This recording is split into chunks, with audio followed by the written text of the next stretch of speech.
On this episode of Retro Cargo 530, I'm going to check out the BlackVue DR900X 2-channel dash camera. This camera is one of the BlackVue X series cameras released by Pittasoft in late 2020. I was provided this camera by Pittasoft free of charge for review purposes, but I'm allowed to express my true findings, good or bad, about the camera. I will go through the connectivity features, which include an optional 4G LTE connectivity module, which I review in a separate video on my channel.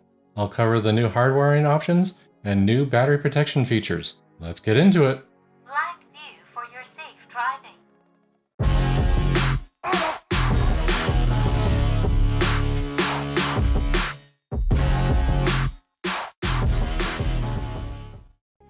This video is divided into several chapters. I've listed each chapter with a time index for that chapter. If there's a chapter that interests you, jump to that time index. Or you can expand the description section of this video and use the clickable link for that video chapter. Now, let's get into the video. Here are the items included in the BlackVue DR900X 2-channel dash camera bundle box. The upper section we have, of course, the front camera, rear camera, and there's some plastic film on them for shipping, so that needs to be removed before installation. We have the quick start guide. We have the cable that runs between front and rear cameras. The 90-degree connector goes to the front camera. It has an F on it for front, and then the straight connection goes into the rear camera, and it has an R on it for rear. We have installation tools here. We have a trim tool here to help you install it in the vehicle. Some cable mounts here to help you run it neatly through the vehicle and adhere it to a section, particularly on glass. I typically use these on.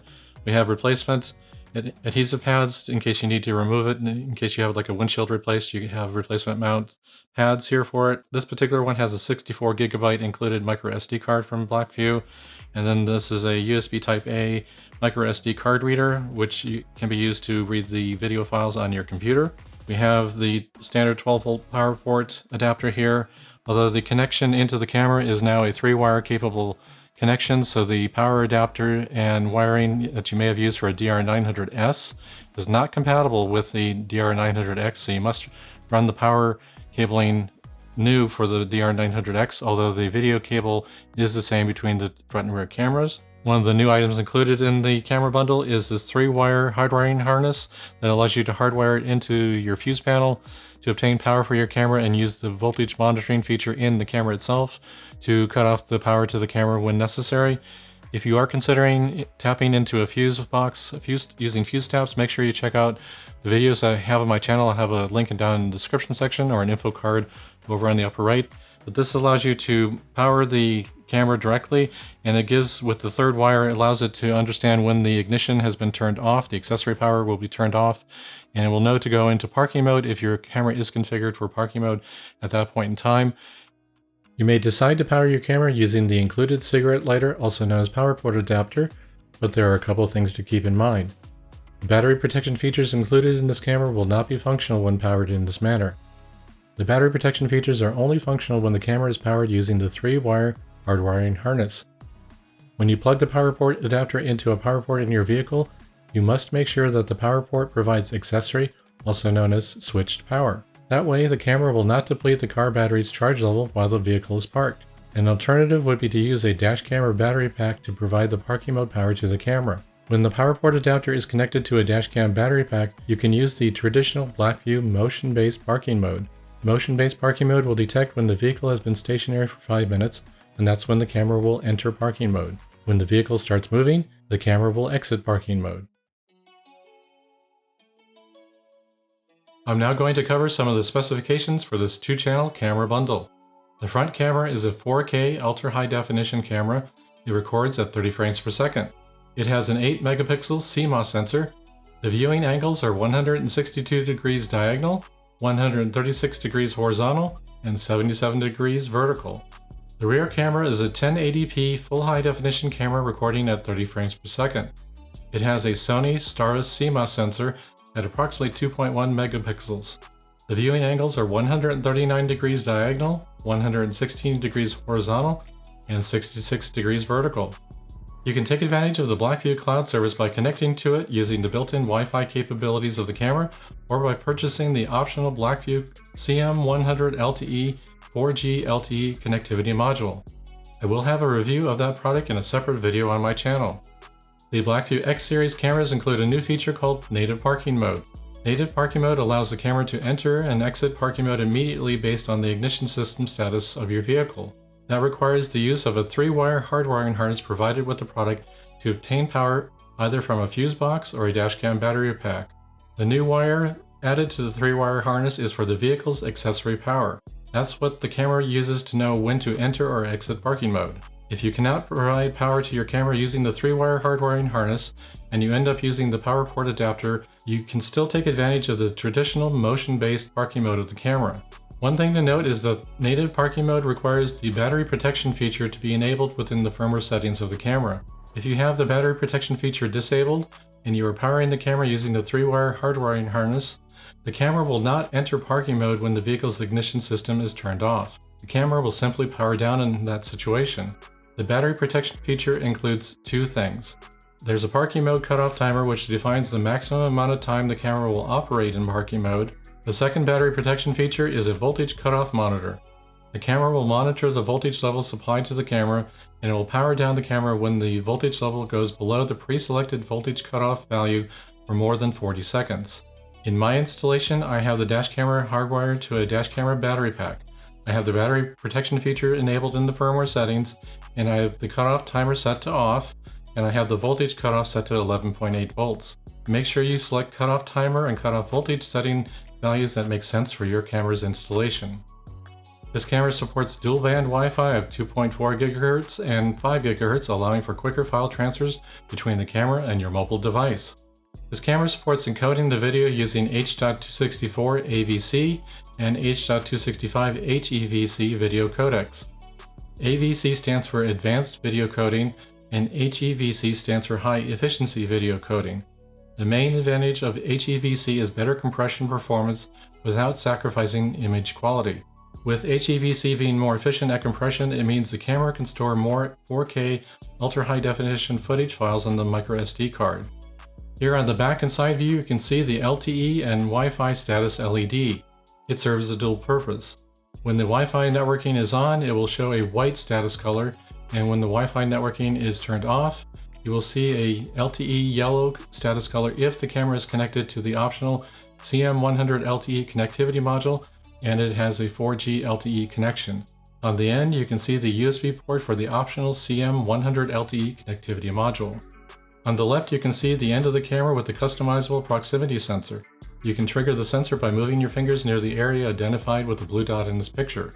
You can configure the sensor in the firmware settings to toggle the audio recording feature on and off, which is the default setting, trigger a manual recording event, or you can set it to take no action. On the right, you can see the connection ports and the Wi-Fi on and off button. This is a picture of the DR900X one-channel camera. Please note that there is no connection port for the rear or infrared cameras. If you plan to install a rear or interior infrared camera, make sure you purchase the 2-channel version of this product. The microSD card slot is located under the cover. You must remove the power and optional CM100 LTE cables to be able to access the microSD card slot. The DR900X camera supports microSD card capacities of up to 256 gigabytes. Let's take you on a little tour of the installation in my 2014 Chevrolet Caprice PPV. The front camera is installed adjacent to my ThinkWare F800 Pro that I already had in the vehicle, and you can see the 3 cables coming up from the camera going up into the headliner. And I can see the BlackVue CM100 LTE for North America over in the upper passenger side of the windshield, but it's actually not that big of an issue when you're sitting in the driver's seat. And it's up as far as I can get it adjacent to the headliner. And I did that to make sure that it wasn't a trapped heat from the operation of that unit. I did cover up the unit serial number and IMEI identifying information since I didn't think the general public needed to see that information. Here's the rear camera for the DR900X channel installed adjacent to the ThinkWare F800 Pro rear camera, and they're both mounted just below the center high mounted stop lamp. And here's the location I selected for the installation of that additional switch I added to the 3-wire hardwiring harness so I can turn off the BlackVue camera when I arrive at home parking in the garage.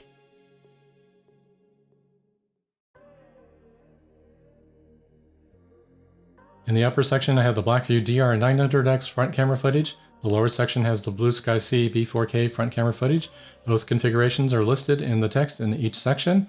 I'm using this particular video footage as an example because of the illegal U-turn right there. It always seems to happen here for whatever reason. With respect to the footage, the DR900X footage on the top has a little bit more of a neutral color saturation level versus the warmer color saturation level of the B4K footage on the lower section.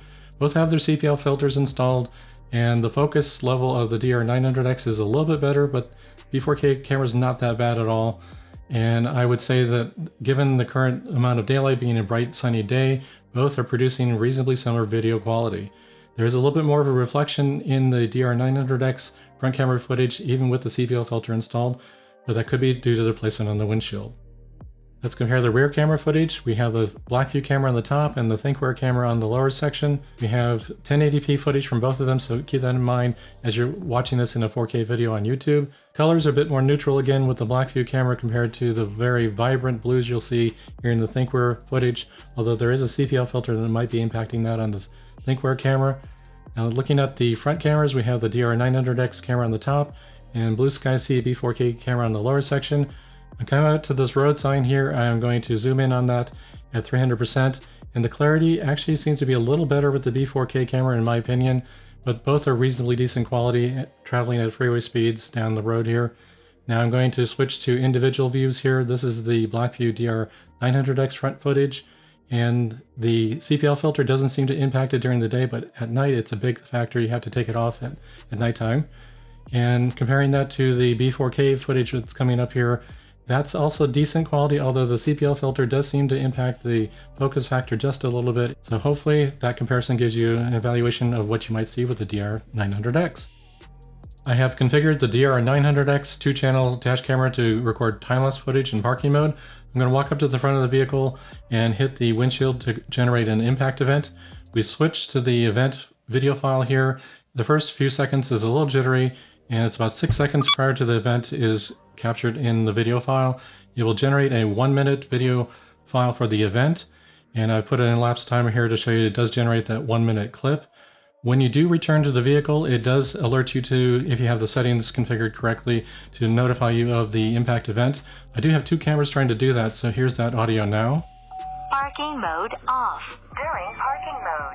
An impact was detected during parking mode. So as you return to the vehicle, you will get notified in that manner, and you know that you have video footage, and if you have BlackVue Cloud connectivity, you can check out that event through the BlackVue Cloud service. The BlackVue BF-1 CPL filter is advised to only be used during daylight hours. This nighttime example, I'm comparing the DR900X front camera equipped with the BF-1 with the Blue Sky Sea B4K camera on the bottom with its CPL filter. And already the image from the B4K is still a little brighter, but a little grainier as far as the quality of the image. And I'm going to go to a parking spot here and remove the BF-1 from the DR900X front camera, and it will certainly increase the brightness.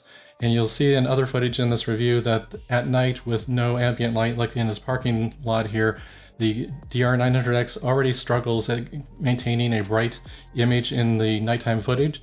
So if you have a BF-1 CPL filter installed on your DR900X or any other camera that fits, make sure you remove it from the camera for nighttime driving hours so that you get the best quality and brightest image in your camera footage. Here's the nighttime footage captured by the DR900X on the top and the B4K camera on the bottom.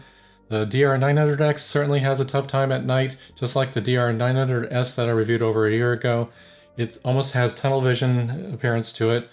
Now let's look at the full screen. You can see it a little better. It has more of that center focus to what it can see. You can't see as much on the edges.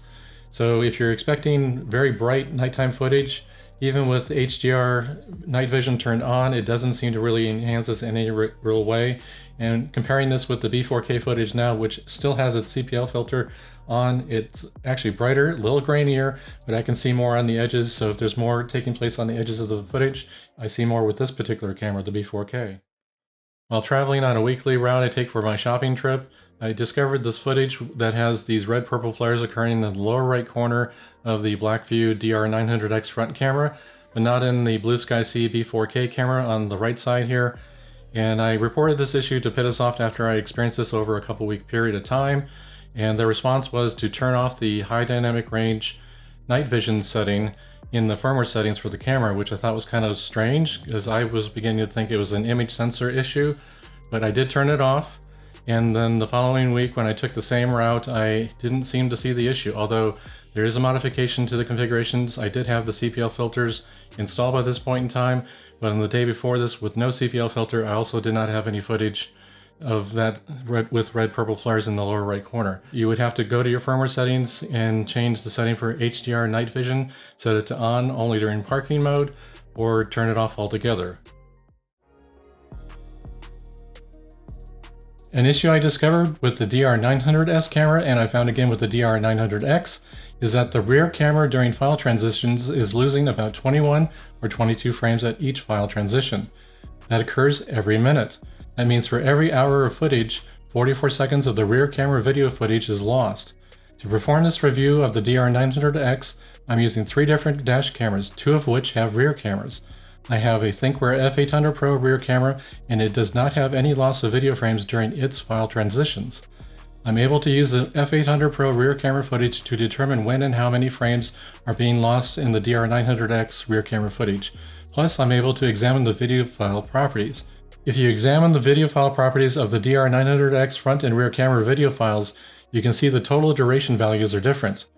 On the top, you can see the properties for the front video file, a duration value of 1 minute, 1 second, and 0 additional frames. The duration value for the rear video file is 1 minute, 0 seconds, and 8 additional frames. The cameras record at 30 frames per second, the front is averaging 29.99 frames per second, while the rear camera is averaging 29.97 frames per second. On average, there are 21 to 22 frames missing from each rear camera video file at the start of each video file. When I use the video files from the rear cameras to span that gap, I can confirm that the gap is present in the DR900X rear video files. I'm now going to show you 2 rear video file transitions with missing frames. Here's the first file transition with missing frames shown at the downward pointing arrow. 21 frames are lost at that file transition. Now I'm showing the second file transition with missing frames. 22 frames were lost this time.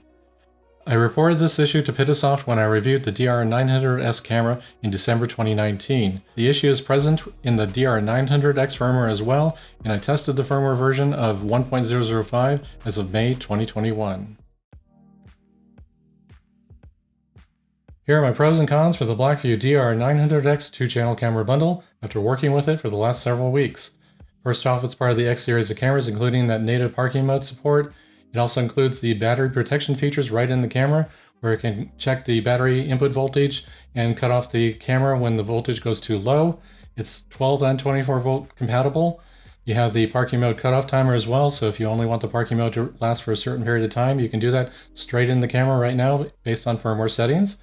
You have new connectivity options, such as the 4G LTE module, the BlackVue Cloud CM100 LTE 4G LTE connectivity module. I tested the North American version, but it's not compatible with the DR590X series, but it is with the 900X, and I found that to work very well. Check out the review I have of that in a separate video on my channel.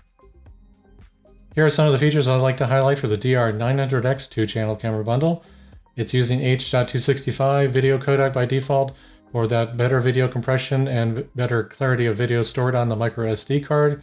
The front and rear camera specs are pretty much identical to the DR900S camera, but this camera supersedes that at this point in time, so there are the specs for that on the screen. And some of the other noteworthy features here is the GPS receiver is now dual band receiver. Wi-Fi supports 2.4 and 5 GHz for better file transfers between the camera and your mobile device. And the firmware does support by default. It's enabled, but it can be turned off. Schedule reboots of the camera while in parking mode in the middle of the night. Let's go over some of the cons for the DR900X 2-channel camera bundle. First one here being the DR900X rear camera frame drop issue. I went through and illustrated the fact that it was dropping 21 to 22 frames at each file transition. I've reported the issue to Pittasoft. I did so actually back in December 2019 as well. I'm hoping this gets fixed at some point because you do lose a bit of footage over an hour period. You lose 44 seconds worth of video with this particular issue. The issue I ran into with the red and purple flaring occurring with the HDR night vision feature on, which is the default setting, that seemed to be kind of a workaround. I wouldn't say a solution, where I was able to turn that to on for parking mode only, and that turned it off for daylight usage. It worked around the issue 95% of the time. I still had a couple red purple flares that occurred in the camera footage after turning that setting to that value. The front camera has a very low brightness level with the video footage captured at night. That was true of the DR900S as well. During the review of that, I saw the same thing. If you do use the BlackVue BF1 CPL filter, make sure that you remove that when recording at night, because as I demonstrated in this video, it really darkens the image quite a bit. In the middle of May 2021, in the middle of my review of this camera, BlackVue released new firmwares and a new version of the BlackVue app, and things didn't go very well. The app is still not working well on my iOS device. I can't go into the notifications page and list them. I do get notifications on my phone as pop-up alerts, but I don't get to view them in the app. It just doesn't work very well. So I'm holding off on the new firmware for the DR900X, which is version 1.006. I'll test that after things stabilize, whenever that might occur. A couple of the cons that some people might consider just minor annoyances, if at all, would be the Wi-Fi stays on if you have the BlackVue cloud service enabled within the firmware settings. It doesn't turn off the Wi-Fi at all in that particular situation. So if you want to conserve a little bit of power, say you're parking your vehicle and you want to turn down the power just a little bit, you would turn off the Wi-Fi network, but it doesn't auto turn off on its own. You have to manually turn it off, but it will turn back on as soon as that scheduled reboot. If you have that enabled, it will actually cause it to turn that back on again. So keep that in mind. The no power on or off button is my pet peeve from a long time ago. The camera still doesn't have that feature of being able to turn off the camera if you arrive at home and want to park it in the garage. You don't want it recording in parking mode for an extended period of time, draining your car's battery or your dashcam battery pack's battery. There should be a way to turn it off other than pulling the plug out of the side of the camera. Check out my separate video that I have for my testing and cabling modifications, where I show you how I solved that for my particular situation. Here are my final thoughts on the BlackVue DR900X 2-channel dash camera. It's a feature-rich offering from BlackVue, but it does come at a price. The current 2-channel offering is approximately $460 US, so it does have a fairly steep price tag. There are other cameras out there that have similar or better video quality that are 2-channel cameras for around $200, so you have to make sure that that price point is worth it to you, and it may be because of the BlackVue cloud service. That connectivity feature for the BlackVue cameras is what brings me to the BlackVue cameras time and time again. Having that connectivity to do remote live views, get notification events of impact events, being able to upload videos to the cloud and view those if something takes place, you don't have to worry about them being stored only on the camera. The BlackVue cloud service alone is an important decision factor in making a dash camera purchase. The DR900X does have improved heat resistance. It has additional ventilation holes to help prevent overheating. Its operating temperature is -20 Celsius to +70 Celsius, or -4 Fahrenheit to +158 degrees Fahrenheit. And the high temperature cutoff is at 75 degrees Celsius, or 167 degrees Fahrenheit. Make sure your operating environment will allow the camera to operate in those temperature ranges. The upgrading decision from 900S to 900X, since the cameras are basically the same, it would have to be for one of the additional features in the camera, such as the battery voltage monitoring, battery protection features, or the parking mode cutoff timer, or the new native parking mode support. So it would have to be justifiable to you based on one of those additional features, since the cameras are basically the same. While testing the DR900X, I was able to monitor the power demands of the camera, the front and rear camera combined with the CM100 LTE configuration, and I have to say the user manual for the DR900X has numbers that are fairly close to what I was finding, so you can check out the user manual for those pieces of information, but it would range somewhere between 360 milliamps to 500 milliamps depending on what was going on. With everything turned on, Wi-Fi on, CM100 LTE plugged in, and uploading a file over the 4G LTE network, I would see demand sometimes peaking at around 500 milliamps. So check out the user manual for those specifications if you're trying to figure out how long a dash camera battery pack will work in your particular configuration. A couple of things I would like to see improve with the 900 series cameras going forward. First off, the front camera brightness level at night needs to be improved. Probably means a change in the image sensor, but it's just too dark. I love the camera during the daytime, the footage is great, but nighttime footage is just way too dark. The inexpensive camera that I compared it with in this particular review, I think it did much better compared to the 900X front camera. And then of course we had the issue that occurred in mid-May.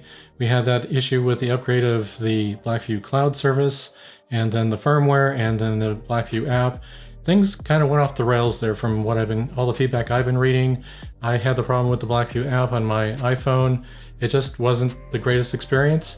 This is very atypical for BlackVue to have this kind of behavior. I really hope that they get this resolved really soon, and I have full confidence that they will. It's just kind of a bump in the road that I wasn't expecting in the middle of this particular review. And of course, my last one that I'd like to see added, please add a power on-off button. That's my last time I'll ask for it, I guess. If you found the information in this video to be helpful, make sure you hit that like button. Subscribe to the channel if you haven't already subscribed. Hit that bell notification to be notified when I upload new videos just like this one to the channel. If you decide to purchase one of these products or any dash camera related product, please consider looking in the video description section where I'll have my affiliate links to Blackbox My Car or Amazon. If you use one of my affiliate links to make a purchase, my company will make a commission, but at no extra cost to you. You'll save 5% on purchases over $250 US or $300 Canadian. Make sure you check it out to save some money. Thanks for coming to my channel and checking out this video, and I'll see you in the next one.